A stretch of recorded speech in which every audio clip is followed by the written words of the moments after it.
আপনি কি কখনো এমন অবস্থায় পড়েছেন যেখানে মনে হয়েছে সব কিছু শেষ?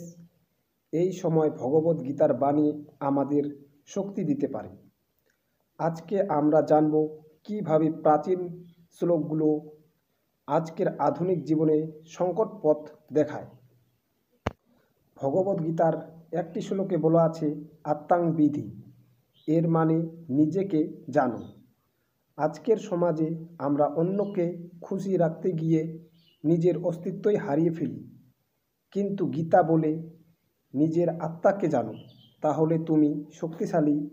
মানসিক স্বাস্থ্য সমস্যা, আত্মবিশ্বাসের অভাব, এসবের মূল কারণ নিজেকে না চেনা। গীতার আরেকটি শ্লোকে বলা আছে কর্মণ্যে বাধিকারস্তে মা ফুলেষু কদাচন। এই কথাটির মানে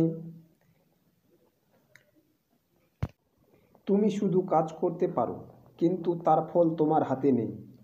আজকের মানুষ চায় তাৎক্ষণিক ফলাফল, চাকরি, সফলতা, অর্থ, কিন্তু গীতা বলে তুমি চেষ্টা করো, ফল আপনি আসবে।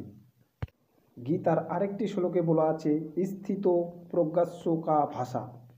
এর মানে স্থির বুদ্ধির মানুষ কেমন, যিনি সুখে দুঃখে সমান থাকেন, তিনিই প্রকৃত জ্ঞানী।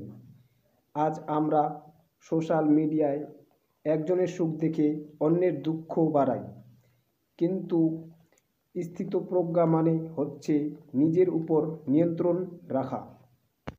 গীতার আরেকটি শ্লোকে বলা হয়েছে আমাদের রাগ, লোভ, কাম এই তিনটি নরকের দরজা।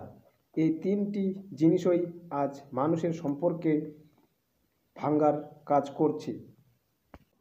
স্বধর্মে নিধং শ্রেয়, নিজের ধর্ম পালন করাই শ্রেয়। নিজের পথেই থাকা উচিত, অন্যকে অনুকরণ নয়। আজ সবাই অন্যকে দেখে নিজের স্বপ্ন ভুলে যায়। গীতা বলে নিজের উদ্দেশ্য বোঝা, নিজের পথ গড়ো।